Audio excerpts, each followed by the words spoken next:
I tried hard to be proud of my service, but all I could feel was shame.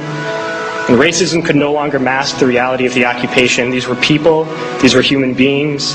I've since been plagued by guilt anytime I see an elderly man, like the one who couldn't walk, who we rolled onto a stretcher and told the Iraqi police to take him away. I feel guilt anytime I see a mother with her children, like the one who cried hysterically and screamed that we are worse than Saddam as we forced her from her home. I feel guilt anytime I see a young girl, like the one I grabbed by the arm and dragged into the street. We were told we were fighting terrorists. The real terrorist was me, and the real terrorism is this occupation.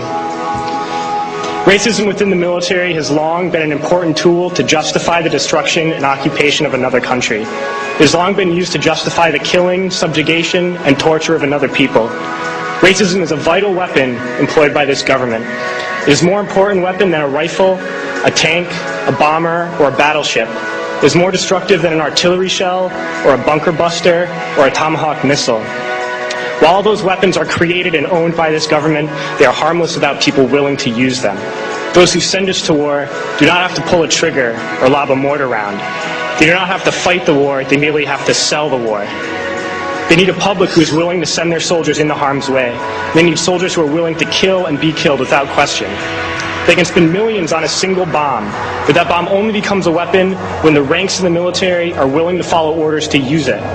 They can send every last soldier anywhere on earth, but there will only be a war if soldiers are willing to fight. And the ruling class, the billionaires who profit from human suffering, care only about expanding their wealth, controlling the world economy. Understand that their power lies only in their ability to convince us that war, oppression, and exploitation is in our interest. They understand that their wealth is dependent on their ability to convince the working class to die to control the market of another country. And convincing us to kill and die is based on their ability to make us think that we are somehow superior.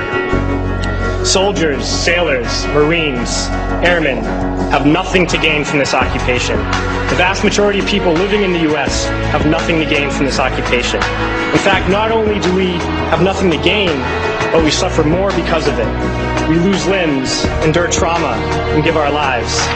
Our families have to watch flag-draped coffins lowered into the earth. Millions in this country without health care, jobs, or access to education must watch this government squander over $450 million a day on this occupation.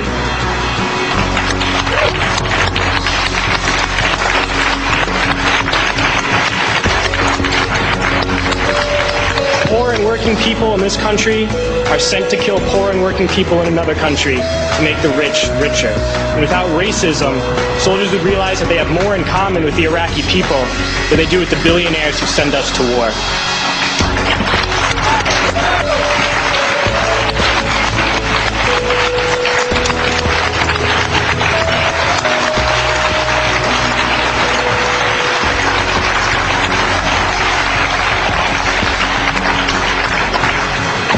I threw families onto the street in Iraq, only to come home and find families thrown onto the street in this country, in this tragic and unnecessary foreclosure crisis.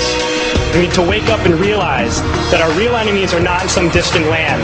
They're not people whose names we don't know and cultures we don't understand. The enemy is people we know very well and people we can identify. The enemy is a system that wages war when it's profitable. The enemy is the CEOs who lay us off from our jobs when it's profitable. It's the insurance companies who deny us health care when it's profitable. It's the banks who take away our homes when it's profitable. Our enemy is not 5,000 miles away. They are right here at home. If we organize and fight with our sisters and brothers, we can stop this war, we can stop this government, and we can create a better world.